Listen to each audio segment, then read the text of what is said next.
Sustentáculos, por José Eli da Veiga. Professor José Eli da Veiga, bom dia. Qual é a relação do capitalismo com o desenvolvimento sustentável?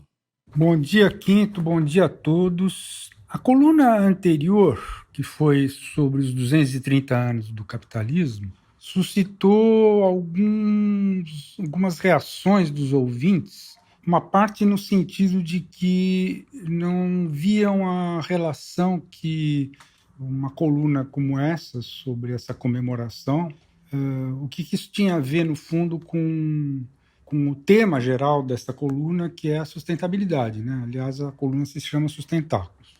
Então, não foi dito porque parecia óbvio, mas pelo visto não é. É que existe muita gente que acha que o desenvolvimento sustentável é incompatível com o capitalismo. Eles acham que só pode haver desenvolvimento sustentável com o fim do capitalismo. Em geral, são os tais ecossocialistas, mas não só. Há colegas que não são ecossocialistas, mas que consideram impossível que o capitalismo possa se desenvolver de forma sustentável. Em outras palavras, a ideia deles é que, para que possa haver um desenvolvimento sustentável, para que possa haver sustentabilidade, é preciso enfrentar essa questão de que o capitalismo tem que chegar ao seu fim. E nas condições que nós vivemos, o desenvolvimento sustentável seria mais do que uma utopia, né? Seria uma espécie de ilusão. Mas, enfim, o desenvolvimento sustentável só acontecerá com o fim do capitalismo?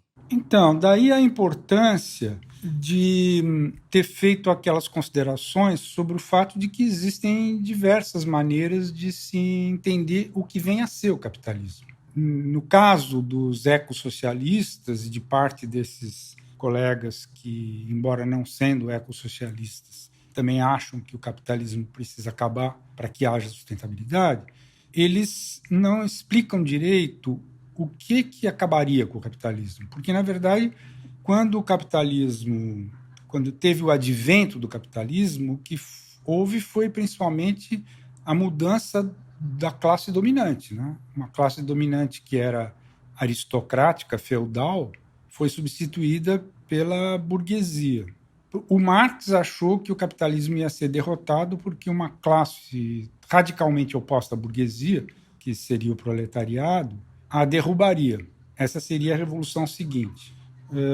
Pelo visto, não dá para sustentar essa ideia porque o proletariado não tem mostrado que tenha condições de levar adiante um projeto desse tipo. Então, o que fica faltando principalmente para os que dizem que a sustentabilidade é incompatível com o capitalismo é mostrar qual seria, no caso, a classe que viria a substituir a burguesia e o que permitiria, nesse caso, que a gente fizesse uma avaliação das possibilidades e do tempo que seria ainda necessário para que tal ocorresse. Agora, além disso, eles precisariam explicar se eles acham que o capitalismo, que eles chamam de capitalismo, é o que dizia o Brodel, era o que dizia o Schumpeter, é o que dizia o Marx e assim por diante. Ou seja, é preciso que eles expliquem melhor o que eles entendem por capitalismo, né? Muito obrigado e até a semana que vem. Mais informações sobre sustentabilidade estão disponíveis no site sustentáculos.pro.br e na página pessoal do colunista zeeli.pro.br. Eu, Antônio Carlos Quinto, conversei com o professor José Eli da Veiga para a Rádio USP. Sustentáculos, por José Eli da Veiga.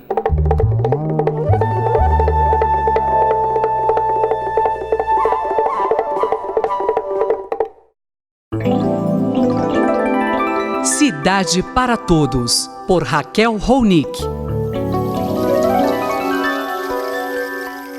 Professora Raquel Ronick, a gente tem como saber o tamanho dos despejos na cidade de São Paulo? Tem esse número? Bom dia, Sandra. Bom dia, ouvintes da Rádio USP. Nós temos no Observatório das Remoções, que é um projeto que envolve o Lab Cidade, da Faculdade de Arquitetura e Urbanismo da USP, mas também em rede com outros laboratórios de São Paulo e do Brasil, acompanhado as remoções na região metropolitana de São Paulo, mas de uma forma, eu diria, mais qualitativa, a partir de denúncias, a partir de clipping da imprensa, a partir do exame de alguns projetos específicos e da noção de que eles têm desapropriado ou removido pessoas. Mas nós tínhamos uma grande questão que é uma tentativa de quantificar isso e entender melhor. E principalmente porque nós começamos a descobrir no nosso trabalho de acompanhamento das pessoas que estavam sendo removidas, que muitos dos processos de remoção, e aí estou falando de remoção coletiva, então de ocupação, de assentamentos irregulares, tudo isso, processos em que as pessoas estavam sendo retiradas desses lugares, que ao perguntar de onde elas vinham, muitas delas falavam que vinham ou porque tinham sido despejadas por falta de pagamento de aluguel, ou porque não estavam mais conseguindo pagar o aluguel ali no bairro e na região onde estavam, e, portanto, não tiveram outra opção senão ocupar ali um terreno. Então, ao procurar esse outro tipo de informação, conseguimos montar uma metodologia para extrair do banco de dados do Tribunal de Justiça do Estado de São Paulo, que é um banco de dados público, informações em relação a despejos, a remoções, a desapropriações. Esse banco de dados, ele está digitalizado com as sentenças só a partir de 2013, então nós estamos falando de processos, de sentenças de processos registrados, ou seja, processos que chegaram até o fim, né? Entre 2013 e 2018, de 5 anos, mas o número é absolutamente impressionante, Sandra. Nós estamos falando no estado de São Paulo de 300 mil sentenças relacionadas a despejos. Na região metropolitana de São Paulo, mais de 170 mil. Desses, a maior parte, mais de 80%, são despejos por falta de pagamento.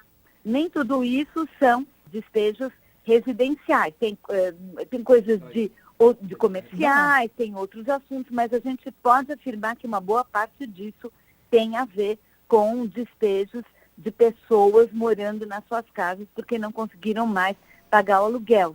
E, particularmente, eles estão concentrados aqui na região metropolitana de São Paulo em 3 fóruns. O Fórum do Tatuapé, na Zona Leste, o Fórum Central e o Fórum de Santana, na Zona Norte, Sandra. Por que essas áreas são o alvo desses despejos, professora?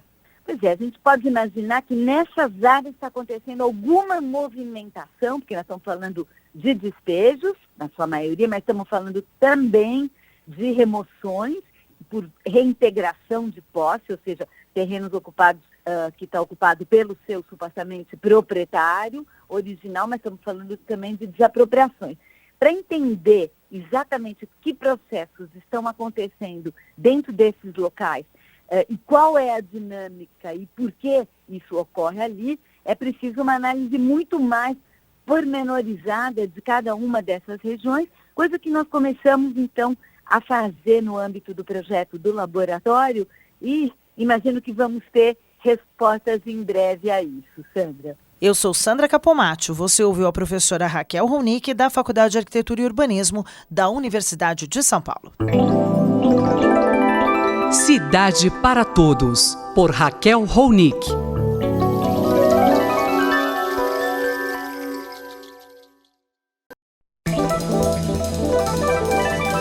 Poder e Contrapoder, por André Singer.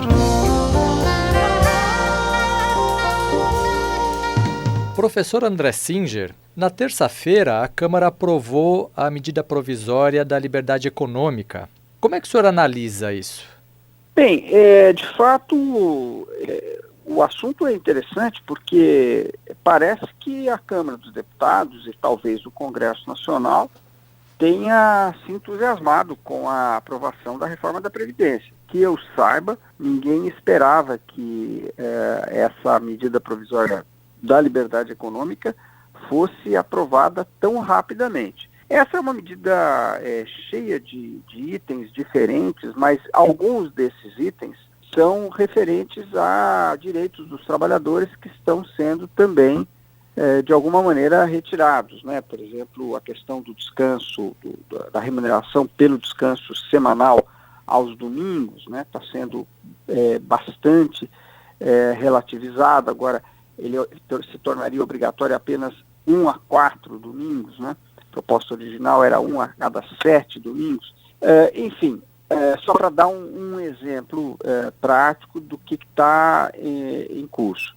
O que a gente pode dizer é o seguinte: são medidas de natureza liberal que vêm na sequência de um projeto que está ganhando terreno desde o governo Temer, na realidade, né, com a lei de teto de gastos, depois com a reforma trabalhista e agora, mais recentemente, com a aprovação da reforma da Previdência e essa MP da Liberdade Econômica, que ainda tem destaques a serem votados e depois ainda tem uma tramitação no Senado. Nós não sabemos exatamente como ela vai ficar. Seja como for, nós estamos diante aí de uma ofensiva liberal importante que está demonstrando ter força, no mínimo, na Câmara dos Deputados e possivelmente no próprio Senado. Professor, essa aprovação confirmaria a ideia de que está ocorrendo uma mudança na relação deste governo com o Congresso? Pois essa eu acho que é uma dúvida que ainda vai persistir, porque, na verdade, nós não sabemos se o que está ocorrendo é uma reaglutinação da base do governo e, portanto, aí uma mudança importante nas condições de governabilidade, que nós tínhamos comentado ao longo do primeiro semestre, como esse era um governo que tinha 3 pontos importantes de fragilidade, né? O primeiro é que uma queda forte de popularidade logo nos primeiros meses da gestão Bolsonaro. O segundo, o isolamento no Congresso. Ou seja, não, era um governo sem aquela maioria constitucional que se aprendeu que era necessária. E, em terceiro lugar, uma incapacidade de fazer a economia retomar um ritmo de crescimento. Agora, a dúvida talvez sobre se realmente o que está em curso é apenas uma ofensiva liberal ou uma recomposição da base do governo, talvez nós tenhamos um novo indicador quando o Senado for discutir a indicação do filho do presidente para embaixador em Washington. Essa é uma medida muito controvertida, pois há vastos setores da opinião pública que consideram que o filho do presidente não tem a competência técnica necessária para ocupar esse cargo importante, e o Senado vai ser chamado a tomar uma decisão. Aí talvez nós venhamos a ter um sinal sobre qual é a atual temperatura das relações entre executivo e legislativo. Obrigado, professor. Até a semana que vem. Sou eu que agradeço e até a semana que vem. Esse foi o cientista político André Singer, que conversou comigo, Gustavo Xavier.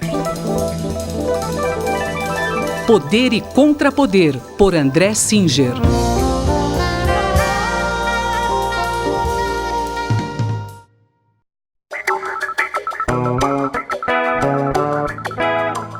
Espaço em Obra, por Guilherme Wisnik.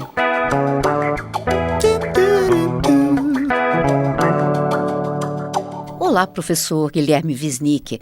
Nós vamos continuar falando essa semana sobre os parques nacionais do Brasil. Olha, hoje eu queria falar sobre o Parque Nacional Serra da Capivara, no Piauí, que eu tive a felicidade de poder visitar agora recentemente e conhecer esse patrimônio natural e cultural impressionante que temos no Brasil, no sul do estado do Piauí, e que é ainda muito pouco conhecido. O Parque Nacional foi criado em 1979 a partir das pesquisas e do trabalho maravilhoso da arqueóloga franco-brasileira, mas também radicada na França, Niede Guidon, que desde 73 começou a pesquisar, a explorar e a escavar o material existente ali, as pinturas rupestres, que são muitas e são de uma riqueza incrível. E a gente, quando visita, conhece esse lugar cheio de falésias É uma serra que fica numa depressão próxima ao Rio São Francisco, na área do semiárido da Caatinga brasileira. E essas pinturas são feitas a céu aberto, não em cavernas, mas em grutas, isso é, em lugares de pedra que ficam protegidos da chuva por alguma reentrância, mas que estão em lugares abertos e que sobreviveram ao tempo e chegam a nós hoje como um testemunho impressionante das populações que habitaram essas regiões há muito tempo atrás.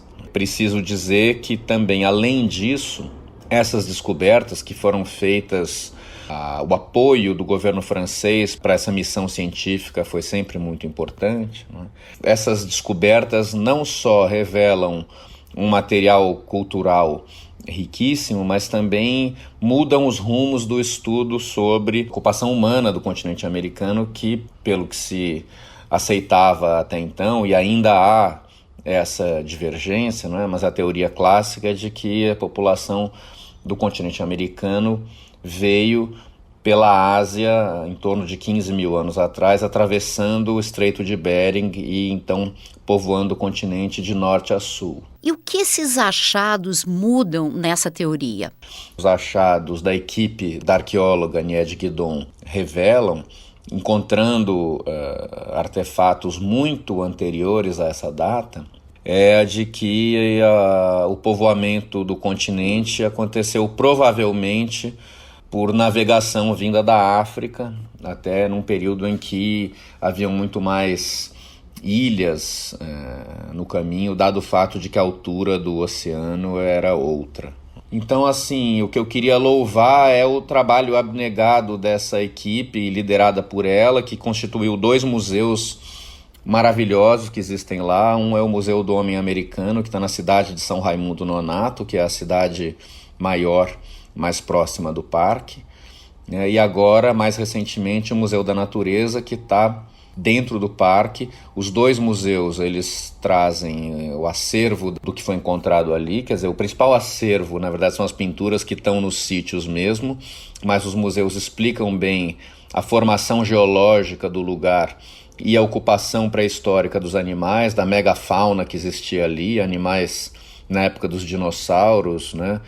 E é impressionante ver e pensar o quanto aquele lugar muito seco foi também formado pelo movimento das águas, dos rios e do oceano que estavam ali há muito tempo atrás, quer dizer, as rochas sinuosas, o material de conchas e tudo isso que caracteriza aquele lugar.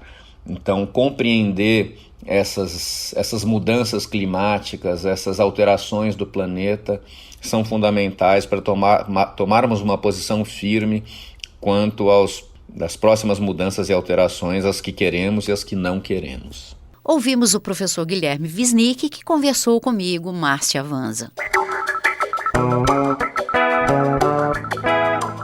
Espaço em Obra, por Guilherme Wisnik.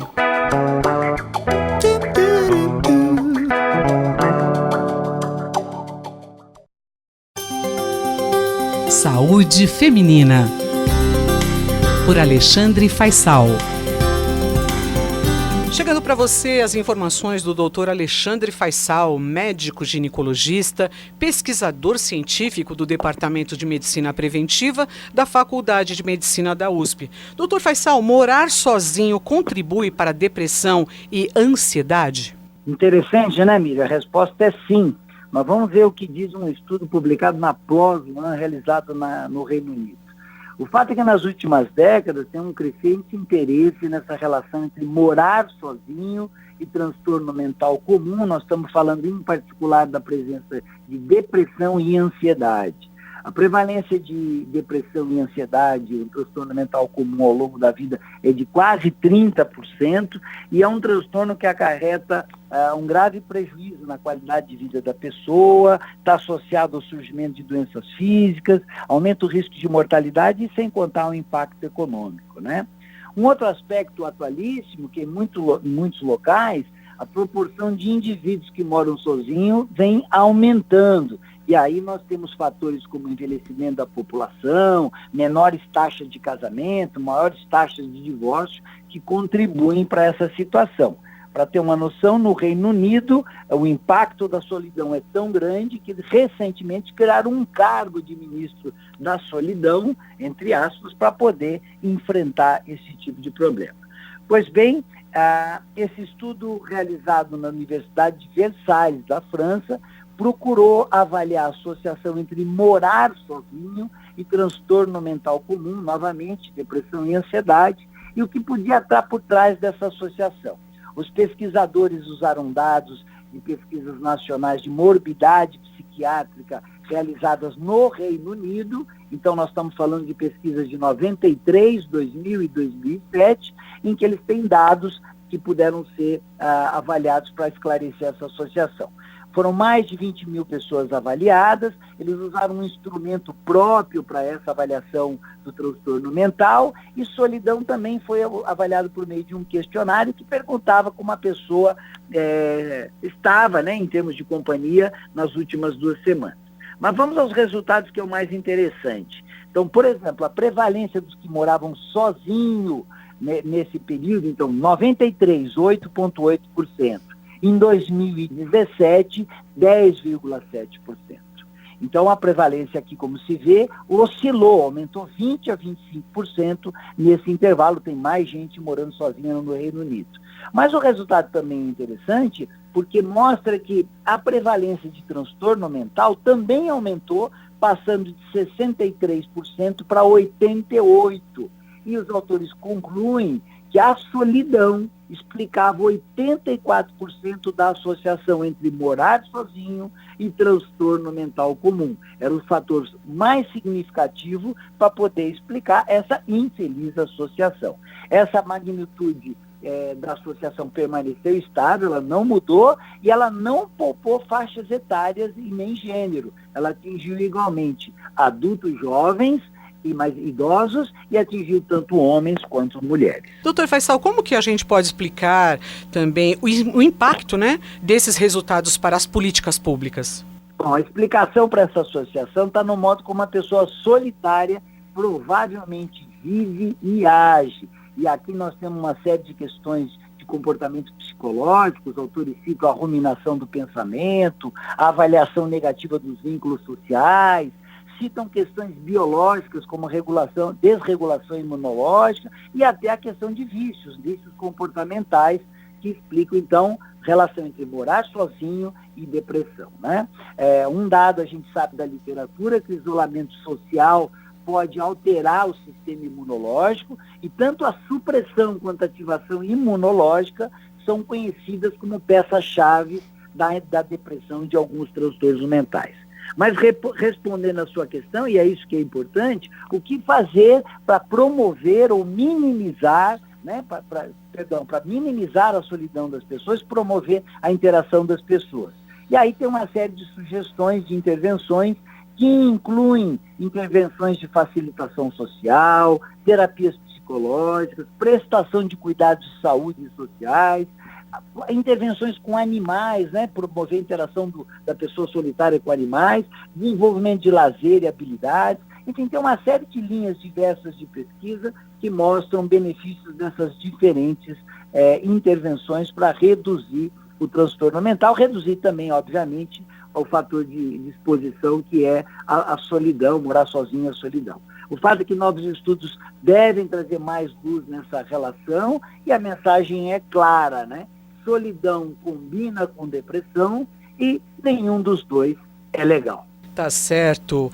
Esse foi o doutor Alexandre Faisal, eu sou a jornalista Miriam Ramos, e o doutor Alexandre, ele é médico, ele é ginecologista, também pesquisador científico do Departamento de Medicina Preventiva da Faculdade de Medicina da USP.